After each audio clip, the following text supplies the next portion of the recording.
Good morning mga te, mga uncle. So, nandito kami siya.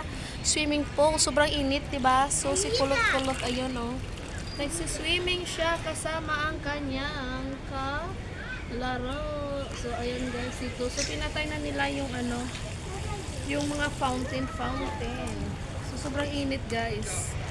So, today is si kulot-kulot lang ang nag-swimming. So, tapos ako naman dito, guys, oh. May nakita akong puto sa grocery. Kaya tinry ko kung ano ang lasa nito. Puto ba nga ba ito o kung ano. So nakakaiba dito yung puto nila, guys, kasi nakikita nyo yan. Diba ito yung puto, tapos ito siya ang yan, ito yung creamy, parang creamy gata siya. Tapos ito sa kabila naman ay makikita nyo yan, guys. So ayan, may sesame seeds na may kasamang asukal ata yung asin, mga ga. So ayan, so bubuksan natin, okay? Wala kasing lamisa dito, guys. Ayan, dahil patay gutom na naman tayo habang nagbabantay tayo sa ating Jonah Kiss habang nagsisiming si Kulot ay diba? Ganyan tayo mga Pilipino. Ano siya, amoy puto. Ito ay puting puto. Titignan naman natin yung green. Guys, oh. Green siya, parang matcha ang kulay. Lasang puto siya. Parang ang sarap.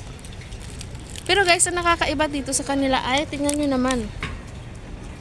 Ayan yung creamy sauce niya na gata ata. Yan, gata. Yan, gata. Tapos may sesame, oh. May sesame siya at saka asukal na kaunti. Ba to, asin? So, ayun, titignan natin.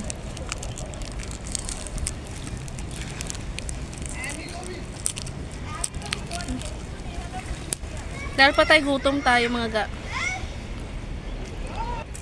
So, ito na siya, mga ga, oh. No, ito nga yung creamy gata nila na nilalagay nila sa mga kakanin nila.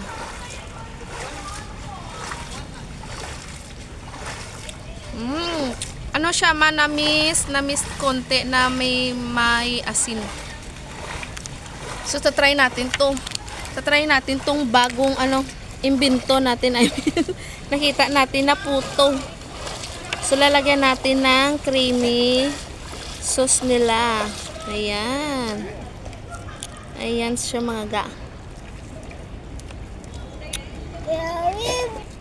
Then, ito na yung sesame seeds, mga ga. Ayan, may asukal. Yan, hindi ko alam asukal o asin. It's glowing.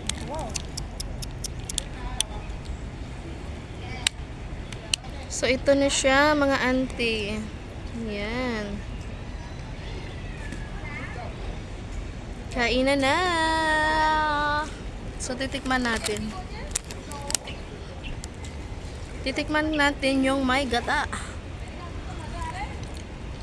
Ang sarap. Asin pala yung puti. Yeah.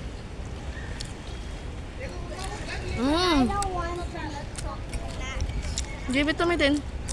Asin pala yun. I need to wash this. Go and wash it.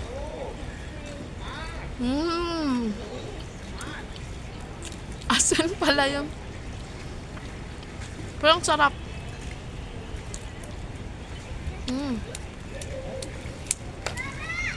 Ang alap. So, ayun lang, mga ante. So, masarap siya yung puto ng Vietnam. Lasang puto ng Pinas din. Bye!